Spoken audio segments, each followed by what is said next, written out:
இந்த நாளிலும் கூட நாம் வாசித்த வேத பகுதி அப்போஸ்தலனாகிய பேதுரு எழுதின 2ஆம் நிருபம் 1ஆம் அதிகாரம் வசனம் 5 துவங்கி 11 முடிய நாம் வாசிக்க கேட்டோம். இந்த நிருபத்தை எழுதியது இந்த புத்தகத்தினுடைய தலைப்பிலே தெளிவாக நாம் பார்க்கிறோம். அப்போஸ்தலனாகிய பேதுரு எழுதின பொதுவான நிருபம். அப்போஸ்தலனாகிய பவுல் அநேக நிருபங்களை எழுதியிருக்கிறார். நம்முடைய வேதாகமத்தில் 13 நிருபங்களை நாம் பவுலுடைய நிருபங்களாக நாம் பார்க்கிறோம். பவுலுடைய நிருபங்களில் ஒவ்வொரு நிருபமும் ஒவ்வொரு சபைகளுக்கு, குறிப்பாக அந்த சபைகளிலே இருக்கிற பிரச்சனைகளுக்கு தீர்வு காணும் முகமாக நிருபங்களை எழுதியிருப்பதை நாம் பார்க்கிறோம். இங்கே இந்த நிருபம் யாருக்கு எழுதப்பட்டது என்று சொன்னால், 1ஆவது அதிகாரம் 1ஆவது வசனத்தை நாம் வாசிக்கிற பொழுது யார் எழுதினாங்க, யாருக்காக எழுதப்பட்டது என்பதை நாம் தெளிவாக நாம் புரிந்து கொள்ள முடியும். வாசிக்கலாம். 1ஆவது அதிகாரம் 1ஆம் வசனம். ஆமா, யாருக்கு எழுதுறாரு? எங்களை போல விசுவாசத்தை பெற்றவர்களாகிய உங்களுக்கு எழுதுகிறதாவது. ஆக இந்த நிருபம் யாருக்காக எழுதப்பட்டது என்று சொன்னால், அப்போஸ்தலர்களைப் போல இயேசு கிறிஸ்துவை மெய்யான இரட்சகராக ஏற்றுக்கொண்டு இயேசு கிறிஸ்துவை பின்பற்றுகிற விசுவாசிகளாக இருக்கிற மக்களுக்கு என்ன பண்றது? எழுதுகிறதாவது அப்படின்னு சொல்றார். ஆக இந்த நிருபம் அவிசுவாசிகளுக்காக எழுதப்பட்டதல்ல, அவிசுவாசிகளுக்கு இயேசு கிறிஸ்துவை அறிமுகப்படுத்துகிற ஒரு நிருபம் அல்ல. மாறாக இந்த நிருபம் ஏற்கனவே இயேசு கிறிஸ்துவை சொந்த இரட்சகராக ஏற்றுக்கொண்டு சபைகளிலே அவர்கள் இருக்கிற அந்த விசுவாசிகளுக்கு எழுதப்படுகிற நிருபம் என்பதை நாம் தெளிவாக புரிந்து கொள்கிறோம். ஆக இந்த நிருபத்தை பெற்றுக்கொண்டவர்கள், அல்லது இந்த நிருபம் யாருக்காக எழுதப்பட்டது என்று சொன்னால், இயேசு கிறிஸ்துவை விசுவாசித்த விசுவாசிகளுக்கு எழுதப்பட்ட நிருபம். யார் எழுதினாங்க அப்படின்னு சொல்லி பார்த்தா வாசிக்கலாம் கீழே. அதுக்கப்புறம் இயேசு கிறிஸ்துவின் ஊழியக்காரனும் அப்போஸ்தலனுமாகிய சீமோன் பேதுரு எழுதுகிறதாவது. ஆதி திருச்சபையினுடைய தலைவர்களிலே மிக முக்கியமான ஒரு தலைவராக, சபையை வழிநடத்தி வந்த ஒரு மனுஷனாக, தேவனால் தெரிந்து கொள்ளப்பட்ட மனுஷன் யாருங்க? பேதுரு எழுதுகிறதாவது அப்படின்னு சொல்லி என்ன பண்ணாருங்க சொல்றார். தன்னை இங்கே அறிமுகப்படுத்துகிற பொழுது அவர் தன்னை ஒரு பிஷப்பாகவோ, தன்னை பயங்கரமான ஒரு கடவுளுடைய ஊழியக்காரனோ, என்னதுங்க, பெரிய மனுஷனாய் தன்னை என்ன பண்ணல, அறிமுகப்படுத்தாமல் இங்க சொல்றாரு கிறிஸ்துவுக்கு ஊழியக்காரன். மூல பாஷையில பார்த்தோம் அப்படின்னா ஸ்லேவ், இயேசு கிறிஸ்துவனுடைய அடிமையா இருக்கிற பேதுரு எழுதுகிறதாவது, அப்போஸ்தலனா இருக்கிற பேதுரு எழுதுகிறதாவது அப்படின்னு சொல்லி என்ன பண்றாருங்க சொல்லுவதை நாம் பார்க்கிறோம். எதுக்காக இதை நான் உங்களுக்கு சொல்ல விரும்புகிறேன் என்று சொன்னால், இந்த நிருபம் நாம் விசுவாசிகளா இருக்கிற உங்களுக்கும் எனக்கும் முழுமையாக பொருந்தக்கூடியதாக என்ன பண்ணுதுங்க இருக்கிறது. ஆதி திருச்சபை எவ்வாறு செயல்பட்டது என்று சொல்லி வரலாற்று ஆசிரியர்கள் சொல்லுகிற பொழுது என்ன அப்படின்னு சொன்னா, தனியாக சபைகள் என்ன பண்ணலைங்க, இல்லை. அப்ப என்ன பண்ணாங்க அப்படின்னா, தேவாலயங்களிலே அவர்கள் என்ன பண்ணாங்க, யூதர்கள் என்ன பண்ணாங்க, கூடி அங்கே வேதத்தை வாசித்தார்கள், பிரசங்கம் செஞ்சாங்க, அங்க கர்த்தரை என்ன பண்ணாங்க, தொழுது கொண்டார்கள் அப்படின்னு சொல்லி பார்க்கிறோம். தேவாலயம் என்பது எங்க இருக்குது? எருசலேம் நகரத்துல ஒரே ஒரு தேவாலயம் தான். ஆனால் ஜெபாலயம் என்பது எங்கெல்லாம் யூதர்களுடைய செட்டில்மெண்ட் இருந்ததோ, யூதர்கள் எங்கெல்லாம் போய் இருந்தாங்களோ, எங்கெல்லாம் போய் தங்கி குழுவாக தங்கி இருந்தார்களோ, அங்க என்ன பண்ணாங்க, ஜெபாலயங்களை என்ன பண்ணாங்க, உருவாக்கினார்கள். அங்க என்ன பண்ணுவாங்க, அங்க வேதத்தை வாசிப்பாங்க, வேதம் கற்றுக் கொடுக்கப்படும் இல்லைங்களா, பழைய ஏற்பாடு எல்லாம் கற்றுக் கொடுக்கப்பட்டிருந்தது. அது அப்படிப்பட்ட இடங்கள்ல அங்க விசுவாசிகள், இயேசு கிறிஸ்துவை ஏற்றுக்கொண்டவர்கள் என்ன பண்ணாங்க, கூடி கர்த்தரை ஆராதித்தார்கள். வீடுகள் தோறும் வீடுகளில் என்ன பண்ணாங்க, ஆராதனை செய்தார்கள். அது அப்படிப்பட்ட இந்த சூழ்நிலையில சிதறி இருக்கிற விசுவாசிகளுக்கு இந்த நிருபத்தை என்ன பண்றாருங்க எழுதுவதை நாம் என்ன பண்றோம் பார்க்கிறோம். 5ஆம் வசனம் வாசிக்கலாம். இப்படி இருக்க, எப்படி இருக்க, கீழே இருக்கிற வசனம் வாசிச்சா தான் நமக்கு தெரியும். 2ஆம் வசனம், 3ஆம் வசனம், 4ஆம் வசனம். இப்படி இருக்க, எப்படி இருக்க, நமக்கு மேன்மையான வாக்கு தத்தங்கள் என்ன பண்ணப்பட்டிருக்குதுங்க, அருளப்பட்டிருக்கிறது. நாம் விசுவாசிகளாக நாம் என்ன பண்ணப்பட்டிருக்கிறோம், மாற்றப்பட்டிருக்கிறோம். தேவன் நம்முடைய பாவ குற்றங்களை எல்லாம் மன்னித்து அவருடைய மகளாக கர்த்தர் என்ன பண்ணாருங்க, நம்மை தெரிந்து கொண்டு நம்மை வழிநடத்தி வருகிறார். இப்படி இருக்க நீங்கள் அதிக ஜாக்கிரதை உள்ளவர்களாய், 7 காரியங்களை இங்கே அவர் சொல்றதை நம்ம பார்க்கிறோம். யாருக்கு சொல்றாரு? விசுவாசிகளா இருக்கிற ஒவ்வொரு நபர்களுக்கும் சொல்லுகிற அறிவுரை என்ன என்று சொன்னால் 7 காரியங்களை நாம் இங்கே பார்க்க இருக்கிறோம். ஒருவேளை இன்னைக்கு நாம இந்த பிரசங்கத்திற்கு தலைப்பு கொடுக்கணும் அப்படின்னு சொன்னா, கிறிஸ்துவில் வளருதல் மிக முக்கியமான காரியம். நாம் ஒவ்வொருவரும் ரட்சிப்பின் அனுபவத்தை பெற்றிருக்கிறோம். ஆனால் நாம் ஒவ்வொரு நாளும் கிறிஸ்துவில் என்ன பண்ணணும்? நம்ம வளருகிறவர்களாக இருக்க வேண்டும். வளர்ச்சி என்பது ரொம்ப ரொம்ப முக்கியம். அதுவும் குறிப்பாக நாம் கிறிஸ்துவுக்குள்ளே விசுவாசத்திலே நாம் ஆவிக்குரிய ரீதியிலே மாத்திரமில்லை, நம்முடைய செயல்பாடுகளிலும் நாம் என்ன பண்ணுங்க, வளர்ச்சி அடையக்கூடியவர்களாக நாம் இருக்க வேண்டும். ஒருவேளை வளர்ச்சி அடையலை அப்படின்னு சொன்னா நம்ம என்ன சொல்றோம்? அதைய குறை உள்ளது அப்படின்னு சொல்றோம் இல்லைங்களா? நம்ம ஒரு தோட்டத்தில் ஒரு 100 தென்னை மரம் வைக்கிறோம். என்னங்கண்ணே, 100 தென்னை மரம் வைக்கிறோம். அதுல ஒரு 4 மரம் என்ன பண்ணல, இந்த சைஸுக்கு மேல என்ன பண்ணலீங்க, வளரல. நம்ம அதை என்ன பண்றோம்? சந்தோஷப்படுறோமா அந்த மரத்தை குறித்து? ஏன் அது என்ன பண்ணீங்க?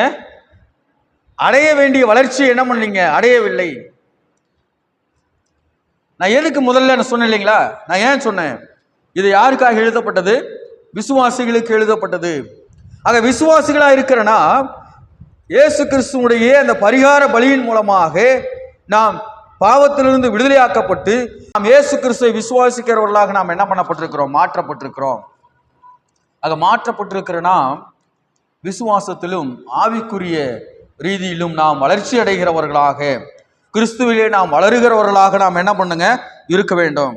ஒருவேளை நாம் வளரல அப்படின்னு சொன்னா என்னமோ பிரச்சனை இருக்குது. எங்க பிரச்சனை இருக்குது அப்படின்னு சொன்னா அடிப்படையிலேயே பிரச்சனை இருக்குது. நாம் 40 ஆண்டுகளுக்கு முன்பாக நான் இருந்த அப்படியே இருக்கிற மனுஷனாக நான் இருக்கிறேன் என்று சொன்னால் ஏதாவது பிரயோஜனம் இருக்குதுங்களா? விசுவாசியான பிறகு ஒவ்வொரு வருஷமும் ஒவ்வொரு வாரமும் ஒவ்வொரு முறையும் நாம் வேதத்தை வாசிக்கிற பொழுது நாம் வளர்ச்சி அடைகிறவர்களாக நாம் என்ன பண்ணுங்க, இருக்க வேண்டும். வளர்ச்சி என்பது ரொம்ப முக்கியம். அதுவும் குறிப்பாக ஆவிக்குரிய வளர்ச்சி அடைகிறவர்களாக, கிறிஸ்துவிலே நான் வளருகிறவனாக நாம் என்ன பண்ணணும், நம்ம இருக்க வேண்டும். ஒருவேளை நாம் வளரலை அப்படின்னு சொன்னா நாம் வியாதி உள்ளவர்களாக அல்லது வளர்ச்சி குன்றினவர்களாக நாம் என்ன பண்ணுவோம், எண்ணப்படுவோம் நார்மலா. அதே போலத்தான் ஆவிக்குரிய ரீதியில் ஒருவேளை வளரலை அப்படின்னு சொன்னா நாம் என்ன பண்ணுங்க, சிந்திக்க வேண்டிய விஷயம். நம்ம நினைச்சிட்டு இருக்கிறோம் என்ன அப்படின்னா, நாம் ரட்சிப்பு யாருடையது? கர்த்தருடையது. ஆனால் ஆவிக்குரிய ரீதியிலே நாம் வளருவது யாருடைய பொறுப்பு? Man's responsibility. மனுஷனுக்கு ஒரு சில பொறுப்புகள் என்ன பண்ணுதுங்க, இருக்குது. நாம் ஆவியிலே வளரக்கூடியவர்களாக நாம் என்ன பண்ணுங்க, இருக்க வேண்டும். ரொம்ப ரொம்ப முக்கியம். என்னென்ன வளர்ச்சி? 7 வகையான வளர்ச்சியை குறித்து இங்கே பேதுரு சொல்றதை நாம் என்ன பண்றோம், பார்க்கிறோம். நமது கிறிஸ்துவ வாழ்க்கை என்பது அது ஒரு ஓட்டப்பந்தயம் மாதிரி. அதுக்கு என்ன இல்லைங்க, எண்டு இல்லை. நாம் என்ன பண்ணிட்டு இருக்கிறோம், ஓடிக்கொண்டிருக்கிறோம். அந்த வளர்ச்சியின் பாதையில் நாம் என்ன பண்ணுங்க, ஓட வேண்டும். இன்னும் எனக்கு பழைய விதமான துர்குணங்கள், இன்னும் நான் பழைய எண்ணங்களோடு குணத்தோடு இருக்கிறேன் என்று சொன்னால் நான் என்ன பண்ணலைங்க, இன்னும் அந்த ஓட்டத்தில் ஆரம்பிக்கவே இல்லை. தான் சொல்றாரு, நான் தேறினவனானேன் அப்படின்னு சொன்னா நான் என்னை நானே என்ன பண்றேன், ஏமாத்திட்டு இருக்கிறேன் அப்படிங்கிறார். நம்ம நிறைய பேர் நாம் நினைத்து கொண்டிருக்கிற காரியம், நான் விசுவாசி, பரிசுத்தவானா இருக்கிறேன், நான் எந்தவித பாவமும் என்ன பண்ணல, செய்யறதில்ல, ரொம்ப சூப்பரா இருக்கிறேன். அது பெரிய ஆபத்தான ஒரு விஷயம் இல்லைங்களா? அப்படி என்ன அர்த்தம்? அதுக்கு மேல வளர்றதுக்கு நான் விரும்பல அப்படின்னு சொல்லிதான் அர்த்தம். அப்படி இல்லை. நாம் வளருகிறவர்களாக நாம் என்ன பண்ணுங்க, இருக்க வேண்டும். இங்க அதான் சொல்றாரு, நான் முற்றும் தேறினவனானேன் அப்படின்னு சொல்லி என்ன முடியாது, நான் சொல்ல முடியாது. நான் இலக்கை நோக்கி என்ன பண்ணிட்டு இருக்கிறேன், ஓடிக்கொண்டிருக்கிறேன். யார் சொல்றாங்க? பவுல் அப்போஸ்தலன் சொல்றதை நாம் என்ன பண்றோம், பார்க்கிறோம். அதே போலத்தான் இங்க 7 காரியங்களை இங்க பேதுரு அந்த விசுவாசிகளா இருக்கிற ஒவ்வொரு நபர்களுக்கும் என்ன பண்றாருங்க, சொல்லுகிறார். அவர்களுக்கு மாத்திரமில்லை, உங்களுக்கும் எனக்கும் கூட இந்த 7 காரியங்களிலே நாம் தெளிவுள்ளவர்களாக இருக்க வேண்டும் என்று சொல்லி இங்கே பேதுரு சொல்வதை பார்க்கிறோம். இதில் பார்க்குறோம், முதலாவது காரியம் இப்படி இருக்க நீங்கள் அதிக ஜாக்கிரதை உள்ளவர்களாய் உங்கள் விசுவாசத்தோட எதை சேர்த்தனுங்க? தைரியம். விசுவாசம் மாத்திரம் பத்தாது, விசுவாசத்தோடு என்ன இருக்கணும்? தைரியம் இருக்க வேண்டும். ஏற்கனவே நாம் பார்த்தோம் இல்லைங்களா, பயப்படக்கூடாது அப்படின்னு சொல்லி நம்ம என்ன பண்ணோம்? நம்ம பார்த்தோம். பயம் என்பது அவிசுவாசத்தினுடைய வெளிப்பாடு. அப்ப விசுவாசம் இருக்குது அப்படின்னு சொன்னா, நான் வாழ்க்கையை குறித்து எந்தவித பயமும் இல்லாமல் தைரியத்தோடு நம்மால என்ன முடியுங்க? இருக்க முடியும். தைரியத்தோடு அது என்ன? அடுத்தது என்னங்க? ஞானத்தோடு இச்சை அடக்கத்தோட பொறுமையும் பொறுமையோட தேவபக்தியோடைய சகோதர சிநேகத்தோட அன்பையும் கூட்டி வழங்குங்கள் அப்படின்னு சொல்லி சொல்றார். ஆவிக்குரிய வாழ்வினுடைய அஸ்திவாரமா இருக்கிற இந்த 7 காரியங்களும் நம்முடைய வாழ்க்கையில இருக்குதா அப்படின்னு சொல்லி நாம் என்ன பண்ண கொஞ்சம் சிந்தித்து பார்க்க வேண்டும். ஒருவேளை இந்த காரியங்கள் என்னுடைய வாழ்க்கையில குறைவுள்ளதாக இருக்கிறது என்று சொன்னால் அதை நிறைவாக்குவது என்னுடைய கடமையாக இருக்கிறது. அநேகர் இடத்துல நான் சொல்றாங்க இல்லைங்களா, எனக்கு விசுவாசம் இருக்குது, ஆனா ஒருவேளை சகோதர சிநேகமோ அல்லது அன்போ நம்முடைய வாழ்க்கையில இல்லை அப்படின்னு சொன்னா விசுவாசம் இருந்து என்ன இல்லை? பிரயோஜனம் இல்லை. அதே போல விசுவாசம் இருக்குது, எனக்கு தைரியம் இல்லை, நான் எல்லா காரியத்தை குறித்தும் நான் பயப்படுகிற மனுஷனாக இருக்கிறேன், நான் பயப்படுகிற ஒரு ஸ்திரியாக இருக்கிறேன் என்று சொன்னால் அதில் ஏதாவது பிரயோஜனம் இருக்குதாங்கம்மா? விசுவாசம் இருந்து ஏற்கனவே நான் உங்களுக்கு நிறைய நேரங்கள் சொல்லியிருக்கிறேன் இல்லைங்களா. விசுவாசத்தோடு பேதுரு கீழே இறங்கினா எங்க? தண்ணியில் நடக்கிறதுக்கு கொஞ்ச நேரத்தில் என்ன ஆயிட்டான்? மூழ்கிட்டான். கர்த்தர் சொல்றாரு, டே ஏன்டா பயப்பட்ட அப்படின்னு சொல்லி சொல்றாரு. விசுவாசத்தோடு தைரியத்தோடு ஞானத்தோடு என்னங்க? இச்சை அடக்கத்தோடு பொறுமை. இவெல்லாம் நம்முடைய வாழ்க்கையில இருக்குதா அப்படின்னு சொல்லி சற்றே நாம் சிந்திக்க கடனாளிகளாக நாம் என்ன பண்றோங்க? இருக்கிறோம். ரொம்ப முக்கியமான காரியம்.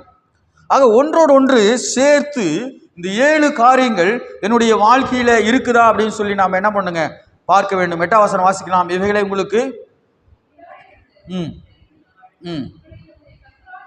ஒருவேளை இந்த 7 காரியங்கள் உங்களுடைய வாழ்க்கையிலே, இந்த 7 காரியங்கள் நம்முடைய வாழ்க்கையிலே இருந்து அது வசனம் சொல்லுது பாருங்க, அது எப்படி இருக்கணுமா? உண்டாயிருந்து பெருகினால், வளர்ச்சி அடைந்தால், வளருகிற பொழுது எது? இந்த 7 காரியங்களும், இந்த 7 விஷயங்களும் வளர்ச்சி அடைகிற பொழுது அது நம்மை என்னதுங்க? வீணரும் கனியற்றவர்களுமாய் இருக்க ஒட்டாது. மெய்யாகவே இந்த 7 காரியங்களே நம்முடைய வாழ்க்கையிலே இருந்து நாம் இந்த 7 காரியங்களிலே வளருகிறவர்களாக இருக்கிற பட்சத்திலே நாம் வீணரும் கனியற்றவர்களுமாய் என்ன பண்ண மாட்டோம்? நம்ம இருக்க மாட்டோம். கனியற்றவர்கள் நாம் புரியுதுங்களா? கனியற்றவர்கள்னா என்ன? கனி கொடுக்கறதுனா என்ன? கனியற்றவர்கள் அல்லது கனி கொடுக்கிறவர்கள்லாம் என்ன? விசுவாசம் இருக்குது. அநேகருக்கு இருக்கிற பிரச்சனை என்ன அப்படின்னா, நற்கிரியிலே கனி கொடுக்கிறதுல நாம் என்ன பண்றோங்க? தொய் உள்ளவர்களாக மாறிவிடுகிறோம். ஆவிக்குரிய வளர்ச்சியின் பாதையில நாம் என்ன பண்ணுங்க? போக வேண்டும். ஒருவேளை போகாத பட்சத்தில் நாம் எப்படிப்பட்டவர்களாக போயிடுவோம்? கண் சுருகி போன குருடர்களாய் நாம் மாறிவிடுவோம் இல்லைங்களா? வேதம் அதைத்தான் சொல்றது. நாம் என்ன பண்றோம்? பார்க்கிறோம். வாசிக்கலாம். ஆகையால் சகோதரரே, உங்கள் அழைப்பையும் தெரிந்து கொள்ளுதலையும் உறுதியாக்கும்படி ஜாக்கிரதையா இருங்கள். எதுக்கு ஜாக்கிரதையா இருங்கள்? நீங்கள் அழைக்கப்பட்டிருக்கிறீர்கள் என்பதை நீங்கள் உணர்ந்து கொள்ளுங்கள் இல்லைங்களா? நீங்கள் உங்களுடைய அழைப்பையும் தெரிந்து கொள்ளுதலையும் உறுதியாக்கும்படி ஜாக்கிரதையா இருங்கள்.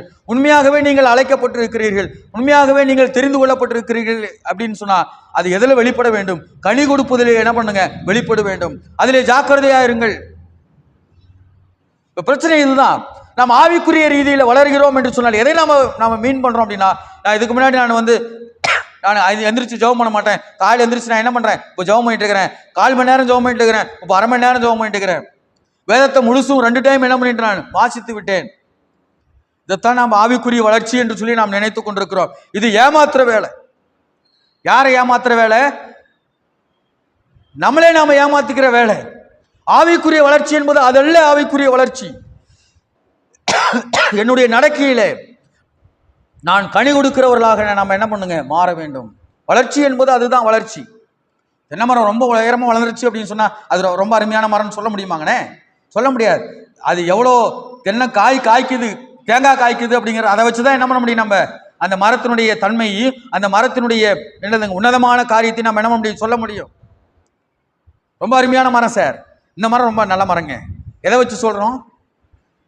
எவ்வளோ கனி கொடுக்குது அதை வச்சுதான் சொல்றோம். நாம் கனி கொடுக்கிறவர்களாக மாத்திரமில்ல, அதிக கனி கொடுக்கிறவர்களாக நாம் என்ன பண்ணுங்க, மாற வேண்டும். இங்க அதான் சொல்றாரு, உங்களுடைய அழைப்பையும் நீங்க உங்களை தேவன் தெரிந்து கொண்டதையும் நீங்கள் என்ன பண்ணுங்க, உறுதியாக்கும்படி என்ன பண்ணுங்க, ஜாக்கிரதையா இருங்கள். இவைகளை செய்தால் நீங்கள் ஒரு காலும் இடரை விழுவதில்லை. இந்த 7 காரியங்களை நீங்கள் செய்கிற பொழுது ஒரு காலும் என்ன பண்றதில்லை, இடரை விழுவதில்லை. ஒருவேளை தவறுகிற பட்சத்தில் நாம் என்ன பண்ணிடுறோம், இடரை விழுந்து விடுகிறவர்களா இருக்கிறோம். ஒருவேளை தவறுகிற பட்சத்தில் மெய்யாகவே நான் அழைக்கப்பட்டிருக்கிறேனா அல்லது தேவனால் தெரிந்து கொள்ளப்பட்டிருக்கிறேனா என்பதுல பெரிய ஒரு கேள்விக்குறி என்ன பண்ணுதுங்க இருக்குது. நான் சொல்றதுக்கு உங்களுக்கு விளங்குதுங்களா? நான் கனி கொடுக்கவே இல்லை அப்படின்னு சொன்னா மெய்யாகவே நான் அழைக்கப்பட்டிருக்கிறேனா, மெய்யாகவே நான் இயேசு கிறிஸ்துவை ஏற்றுக்கொண்டு கர்த்தர் என்னை தெரிந்து கொண்டிருக்கிறாரா அப்படிங்கிறதுல ஒரு பெரிய கேள்விக்குறியாக்குதுங்களா இல்லைங்களா? மெய்யாகவே நான் அழைக்கப்பட்டிருக்கிறேன், மெய்யாகவே நான் தேவனால் தெரிந்து கொள்ளப்பட்டிருக்கிறேன் என்று சொன்னார்.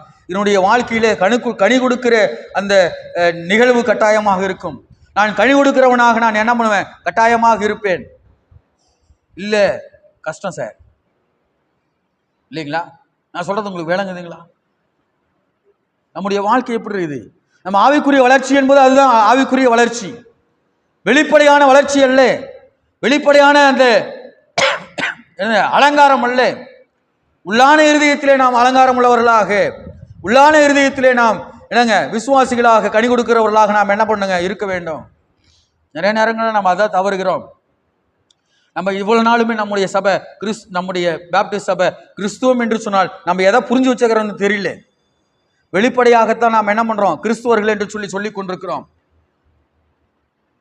என்னங்க குருத்தொலை ஞாயிறு வருதா, ஊரெல்லாம் என்ன பண்ணணும், பவனி போகணும். கிறிஸ்மஸ் வருதா, இங்கிருந்து அது வரை என்ன பண்ணணும், லைட்டு கட்டணும்.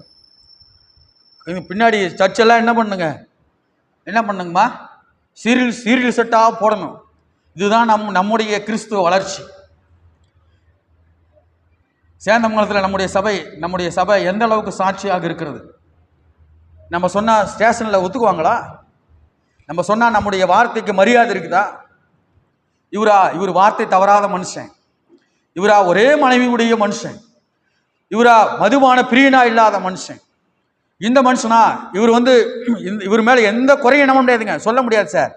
அதுதான் ஆவிக்குரிய வளர்ச்சி, அதுதான் வளர்ச்சி. 5 வருஷத்துக்கு முன்னாடி இப்படி இருந்த மனுஷன் சார், இப்ப என்னவோ மாறிட்டான், இப்படி மாறிட்டான் சார். எத்தனை பேர் நம்ம சொல்ல முடியும்? ஆசீர்வாதத்தை குறிச்சும் வல்லமையா பிரசங்கம் பண்ணா அவ்வளவுதான், முடிஞ்சு போச்சு. நம்ம இதுல திளைக்கணும் அப்படின்னு சொல்லி நினைக்கிறோம். ஆண்டவர் இதெல்லாம் எதிர்பார்க்கிறார் என்று சொல்லி நினைக்கிறோம். ஆண்டவருக்கு இதுதான் பிடிக்கும் அப்படின்னு சொல்லி நம்ம என்ன பண்றோம், நினைக்கிறோம். நம்மை நாம் சமாதானப்படுத்தி கொண்டு நம்மை நாம் என்ன பண்ணிக்கிறோம், நம்ம ஆசுவாசப்படுத்திக் கொள்கிறோமே தவிர அது மெய்யாகவே ஆண்டவர் எதிர்பார்க்கிற காரியம் அல்ல. ஆண்டவர் எதிர்பார்க்கிற காரியம் அங்க சொல்றாரு பாருங்க, நீங்கள் உங்கள் அழைப்பையும் தேவன் உங்களை தெரிந்து கொள்ளப்பட்டதையும் உறுதிப்படுத்தும்படி என்னவா இருங்க, ஜாக்கிரதை உள்ளவர்களாயிருங்கள். சோரம் போயிடாதீங்க அப்படின்னு சொல்லி என்ன பண்றாருங்க சொல்றதை நம்ம என்ன பண்றோம், நம்ம பார்க்க. ரோமர் 8ஆம் அதிகாரம் 29, 30 வசனம் வாசிக்கலாம். அழைத்திருக்கிறார் என்று சொன்னால் வசனம் சொல்லுது பாருங்க, அவரை தம்முடைய குமாரனுக்கு என்னமா குமாரனுடைய சாயலுக்கு ஒப்பாய் இருக்கும்படியாக நம்ம என்ன பண்ணிக்கிறாருங்க, அழைத்திருக்கிறார். அப்ப கிறிஸ்துவை வெளிப்படுத்துகிற வாழ்க்கை வாழுகிறவர்களாக நாம் என்ன பண்ணுங்க இருக்க வேண்டும். குமாரனுடைய சாயலுக்கு ஒப்பாக நம்மை தேவன் என்ன பண்ணிக்கிறாருங்க, மாற்றி இருக்கிறார். வசனங்களை வாசிக்கிறோம். எபேசியர் 1ஆம் அதிகாரம் 4-5 வசனங்களை வாசிக்கிற பொழுது ஆகும்படி நம்ம என்ன பண்ணிக்கிறாருங்க, முன் குறித்திருக்கிறார். நம்மை அழைத்து நம்மை முன்குறித்திருக்கிறார். நாம் அதை இழந்து விடாதபடிக்கு ஜாக்கிரதை உள்ளவர்களாக நாம் என்ன பண்ணுங்க இருக்க வேண்டும். ரொம்ப முக்கியமான காரியம். 11ஆம் வசனம் வாசிக்கலாம். விதமாய் நம்முடைய கர்த்தரும் ம் ம் ஆமாம். இப்படி இருக்க இவ்விதமாய் நம்ம இப்படி இருக்கிறோம் அப்படின்னு சொன்னால் நம்முடைய கர்த்தரும் இரட்சகரும் ஆகிய இயேசு கிறிஸ்துவனுடைய நித்திய ராஜ்யத்திற்குட்படும் பிரவேசம் உங்களுக்கு என்ன பண்ணப்படும்? பரிபூர்ணமாய் அளிக்கப்படும். பரலோக ராஜ்யத்தினுடைய பங்காளிகளாக மாற்றப்படுவோம். யாருங்க? கிறிஸ்துவில் வளருகிறவர்கள், ஆவிக்குரிய வளர்ச்சி அடைந்தவர்கள் மாத்திரம்தான். நாம் வரும் காலங்களிலே வெளிப்படையான கிறிஸ்துவர்களாக இல்லாமல் சும்மா வெறுமனே கிறிஸ்துவர்கள் சொல்லிட்டு இருக்காம நாம் உள்ளான மனுஷன்ல நம்முடைய கிரிகையின் மூலமாக நாம் கனி கொடுக்கிறவர்களாய் நாம் மாறுகிறவர்களாக நாம் இருக்க வேண்டும். ஒருவேளை இல்லாத பட்சத்தில் நம்முடைய ரட்சிப்பு கேள்விக்குறியாகத்தான் நாம் இருக்கும். அதே போல நாம் கண் சொருகி போன குருடர்களாய் நாம் மாறிவிடுவோம். அதனால நாம் எங்க போய் விழுந்துருவோம்? எங்க தான் போய் விழுவோம்? போய் எங்காவது குழியில போய் விழ வேண்டியதான். இல்லை சார், என்னால் நான் இயேசு கிறிஸ்து சொன்ன கற்பனைகளையும் இயேசு கிறிஸ்துவனுடைய போதனைகளை என்னால் பின்பற்ற முடியல அப்படின்னு சொன்னா என்ன பிரச்சனை? அஸ்திவாரத்திலே பிரச்சனை. நான் என்னால் வழி நடக்க முடியல அப்படின்னு சொன்னா அஸ்திவாரத்திலே பிரச்சனை. ஆண்டவரிடத்துல நீங்கள் வேண்டுதல் செய்ய வேண்டும். நாம் ஒவ்வொருவரும், ஆண்டவரே என்னை ரட்சிக்கும்படியாக வேண்டுதல் செய்ய வேண்டும். ஏன் உறுதியா இவ்வளோ உறுதியா சொல்ல முடியாது என்று சொன்னால், ஒருவேளை நான் ரட்சிப்பின் அனுபவத்தை பெற்றுக்கொண்டிருக்கிறேன் என்று சொன்னால் கட்டாயமாக கனி கொடுக்கிறவர்களாக நாம் என்ன பண்ணுவோம்? இருப்போம். நான் கனி கொடுக்க முடியவில்லை, என்னுடைய சூழ்நிலை கனி கொடுக்க முடியாத சூழ்நிலையா இருக்குது, நான் முயற்சி பண்றேன், இன்னும் நான் விழுந்து கொண்டே இருக்கிறேன் என்று சொன்னால் யாரு தாங்க உதவி செய்யணும்? ஆவியானவர் மாத்திரம்தான் உதவி செய்ய வேண்டும். என்னிடத்துல ஒருவர் ஜெபம் பண்ணும்படியாக என்னிடத்துல கேட்டுக்கொண்டார். ஒரு பிரசங்கத்தை பாவத்தை குறித்தும் பாவத்திலிருந்து விடுதலையாக ஆகுவதை குறித்தும் நான் பிரசங்கித்துக் கொண்டிருந்தேன் சென்னையில் ஒரு சபையில். முடித்த பிறகு நிறைய பேர் வந்து ஜெபம் பண்ணுவாங்க. எந்த சபையிலையும் புதுசாக போகிற பாஸ்டர்கிட்ட என்ன பண்ணுவாங்க? ஜெபம் பண்ணுவாங்க. அங்கே இருக்கிற பாஸ்டர் அருமையாக ஜெபம் பண்ணுவார். இருந்தாலும் ஒரு ஆசை, நிறைய பேர் ஜெபம் பண்ணுறாங்க. ஒரு நபர் மட்டும் ஓரத்தில் என்ன பண்ணிட்டு இருந்தார்? நின்றுட்டு இருந்தார். ஓரத்தில் நின்றுட்டு இருந்தார், நரைமுடியோட. நரைமுடினா ரொம்ப இல்லை, கொஞ்சமாக என்ன மாதிரி கொஞ்சம் நரைச்சிருக்கிற மனுஷன் ஓரமாக நின்றுட்டு இருந்தார். பம்பிக்கிட்டே இருக்கிறார். அப்படின்னு சொன்னால் புரியுதுங்களா? போகலாமா வேண்டாமா, போகலாமா வேண்டாமான்னு ஓரமாக நின்றுட்டு இருக்கிறார். அப்போ அந்த சகோதரன் நான் கூப்பிட்டேன், வாங்க பிரதர், ரொம்ப நேரம் பண்ணிட்டு இருக்கிறீங்க, வாங்க என்ன சொல்லுங்கள், ஜெபம் பண்ணலாம் அப்படின்னு சொன்னேன். இல்லைங்க பாஸ்டர், எல்லாரும் போட்டு அப்புறமா எனக்கு என்ன பண்ணுங்க, ஜெபம் பண்ணுங்க, நான் இங்கே நிற்கிறேன் அப்படின்னு சொல்லி கொஞ்ச நேரம் நின்றுட்டு இருந்தவர் என்ன நினச்சாருன்னு தெரியல, திடீர்னு முழங்கால் போட்டு அங்கே நின்று என்ன பண்ணிட்டு இருக்கிறீங்க, ஜெபம் பண்ணிட்டு இருக்கிறேன். அப்போ எல்லாரும் போயிட்டாங்க. அப்போ அந்த ரொம்ப தயக்கத்தோடய வந்தார். வந்து என் இடத்துல சொன்ன வார்த்தை நான் இன்னும் என்னால் மறக்க முடியல. அவர் சொன்ன காரியம், ஐயா எனக்காக ஜெபம் பண்ணுங்க, ஆண்டவர் என்னை அடித்து என்ன பண்ணுங்க, என்னை அடித்து என்ன பண்ணும், சரி செய்யணும். ஆண்டவர் என்னை அடித்து என்ன பண்ணும், சரி செய்யட்டும். ஆண்டவர் என்னை அடித்து என்ன பண்ணட்டும், மனம் திரும்ப செய்யட்டும். இப்படி யாராவது ஜெபம் பண்ணுவாங்களாங்கம்மா? ஜெபம் பண்ணுவாங்களாங்கம்மா? நான் பாவத்தை குறித்தும் மனம் திரும்புதலை குறித்தும் பாவத்தினுடைய விளைவை குறித்தும் பாவத்திலே நாம் நிலைநிற்கிற பொழுது நம்முடைய சூழ்நிலை என்னவா இருக்கும், நம்ம எங்கே போயிடுவோம், இதை குறித்து நான் பிரசங்கம் பண்ணி முடிச்சுட்டேன். ஆவியானவர் அவருடைய இருதயத்தில் என்ன பண்ணிக்கிறாருங்க, பேசியிருக்கிறார். அவர் சொன்ன ஒரு காரியம், எனக்காக ஜெபம் பண்ணுங்க, ஆண்டவர் என்னை அடிச்சு என்ன பண்ணட்டும், சரி பண்ணட்டும். நான் சும்மா என்னால் என்ன பண்ண முடியல, மனம் திரும்ப முடியல. நான் குடிகாரனா இருக்கிறேன், நான் என்னது சிகரெட் குடிக்கிறவனா இருக்கிறேன், என்னால் ஒரு வாரத்துக்கு மேலே என்னால் என்ன பண்ண முடியல, என்னால் என்ன பண்ண முடியல, அதை விட்டுட்டு இருக்க முடியல சார். அதிகபட்சம் ஒரு மாதத்துக்கு மேலே என்னால் இருக்க முடியல சார். நான் இன்னும் மறுபடியும் என்ன பாவத்தில் என்ன பண்ணிடுறேன், விழுந்துடுறேன். நான் என்ன பண்ணுறேனே தெரியல. நீங்கள் பிரசங்கம் பண்ணும்போது எனக்கு ரொம்ப மனவேதனையாக இருந்தது சார். என்னை யாராவது என்னை மீட்க மாட்டாங்களா, என்னை யாராவது ரட்சிக்க மாட்டாங்களா? ஏதாவது என்னதுங்க ரீஹபிலிட்டேஷன் சென்டர், அதாவது குடிப்பழக்கத்திலிருந்து விடுதலை ஆக்குறாங்க இல்லையா, அந்த சென்டருக்கெல்லாம் போய் பார்த்துட்டு வந்துட்டு சார் என்னால் என்ன பண்ண முடியலைங்க. அப்போ அவர் சொன்ன வார்த்தை, ஆண்டவரே என்னை அடித்து என்னை என்ன பண்ணுங்க, சரி செய்யும். ஒருவேளை அப்படியே இருந்துட்டா எங்கே போயிடணும், எங்கே போகணும், நரகத்துக்கு போகணும். அதுலேருந்து நான் விடுதலை ஆகணும் அப்படின்னு சொன்னால் இந்த பூமியில் என்னை என்ன பண்ணுங்க, அடித்து என்னை என்ன பண்ணுங்க, சரி செய்யுங்க. எவ்வளோ அருமையான பயங்கரமான ஒரு ஸ்ட்ராங்கான என்னதுங்க மெசேஜ். எத்தனை பேர் நம்மளால சொல்ல முடியும்? ஆண்டவரே என்னை அடிச்சு என்ன பண்ணுங்க, என்னைய சரி பண்ணுங்க. ஆண்டவரே என்னை அடிச்சு என்ன பண்ணுங்க, சரி பண்ணுங்க. அவர் சொன்ன ஒரு பெரிய ஒரு ஒரு ஒரு ஸ்ட்ராங் ஒரு என்னதுங்க ஒரு விஷயம். நான் உண்மையிலுமே நான் வியந்த ஒரு காரியம். இது நாள் வரை 41 வயசு ஆயிடுச்சு எனக்கு. இத்தனை வருஷத்துல யாரையும் நான் இந்த மாதிரி என்ன பண்ணதில்லை, கெட்டதே இல்லை. அவர் சொன்ன வார்த்தை, என்னை அடிச்சு ஆண்டவர் என்ன பண்ணட்டும், சரி செய்யட்டும். அதுக்காக என்ன பண்ணுங்க, ஜெபம் பண்ணுங்க. ஐயா, நான் உலக பிரகாரமான ஆசை இச்சைகளுக்கு நான் அடிமையா இருக்கிறேன். ஆண்டவர் என்னை அடிச்சு என்ன பண்ணட்டும், என்னை சரி பண்ணட்டும். நான் விபச்சாரத்துக்கு அடிமையா இருக்கிறேன். ஆண்டவர் என்னை அடிச்சு என்ன பண்ணட்டும், சரி பண்ணட்டும். நான் மதுபானத்திற்கு அடிமையா இருக்கிறேன். என்னை ஆண்டவர் என்ன பண்ணட்டும், அடிச்சு சரி பண்ணட்டும்.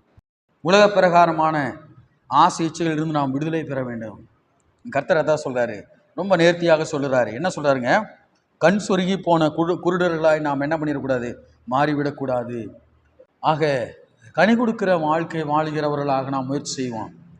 ஒருவேளை என்னால் முடியல சார், நான் போராடுறேன், நான் இந்த பாவத்திலிருந்து என்னால் விடுதலையாக முடியவில்லை, நான் இன்னும் பாவத்திற்கு அடிமையாகவே நான் இருக்கிறேன், நான் முயற்சி செய்து கொண்டே இருக்கிறேன் என்று சொன்னால், சென்னையில் ஒருத்தர் ஜெபம் பண்ணாருங்களா, அந்த மாதிரி நம்ம ஜெபம் பண்ணணும். ஆண்டவரே என்னால் முடியல சாமி, என்னை அடித்து என்ன பண்ணுங்க, என்னைய சரி பண்ணுங்க. ஒருவேளை நான் பாவத்திலே நான் நிலை நின்று, இந்த பூமியிலே நான் பாவத்திலே நிலை நின்று நரகத்துக்கு போவதை காட்டிலும் ஆண்டவர் என்னை அடித்து என்னை சரி பண்ணி எங்க கொண்டு போட்டும், பரலோகத்துக்கு கொண்டு போட்டும். கர்த்தருக்கு முன்பாக பாவம் செய்கிற ஒவ்வொருவரும் என்னதாங்க, சமந்தான். எல்லாத்தையும் ஒரே மாதிரி தான் ஆண்டவர் பார்ப்பார் இல்லைங்களா? தாவீது அதுக்கு ஒரு நல்ல உதாரணம் உங்களுக்கு சொன்னேன். தயவு செய்து நீங்கள் நினைத்து பாருங்கள்.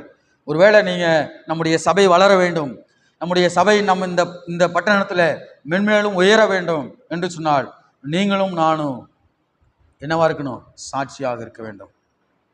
இந்த 7 காரியங்களை நம்முடைய வாழ்க்கையில் கடைபிடிக்க வேண்டும். எந்த வகையிலும் குற்றம் சாட்டப்படாதவர்களாய் நாம் என்ன பண்ணுங்க, இருக்க வேண்டும். நம்முடைய நடக்கை ஒருவேளை குற்றம் சாட்டப்படுகிற அளவுக்கு இருக்கிறது என்று சொன்னால், ஆண்டவரிடத்தில் நாம் என்ன பண்ணுங்க, வேண்டுதல் செய்ய வேண்டும். நம்முடைய சபைக்காக நீங்கள் கரிசனையோடு ஜெபம் பண்ணுங்க. எதிர்காலத்தில் நம்முடைய சபையில் தலைவர்களையும் உதவிக்காரர்களையும் இல்லைங்களா தேர்ந்தெடுக்க வேண்டும். எதன் அடிப்படையில், வேதாகமத்தின் அடிப்படையில், வேதத்தின் அடிப்படையில், இந்த நம்முடைய வேதத்தின் அடிப்படையில் இந்த குணநலன்கள் இருக்கிறவர்களை மாத்திரம் நாம் என்ன பண்ணுங்க, தேர்ந்தெடுக்க கர்த்தர் நமக்கு என்ன பண்ணுங்க, உதவி செய்ய வேண்டும். அனைவரும் கண்களை மூடி நாம் ஜெபம் செய்வோம்.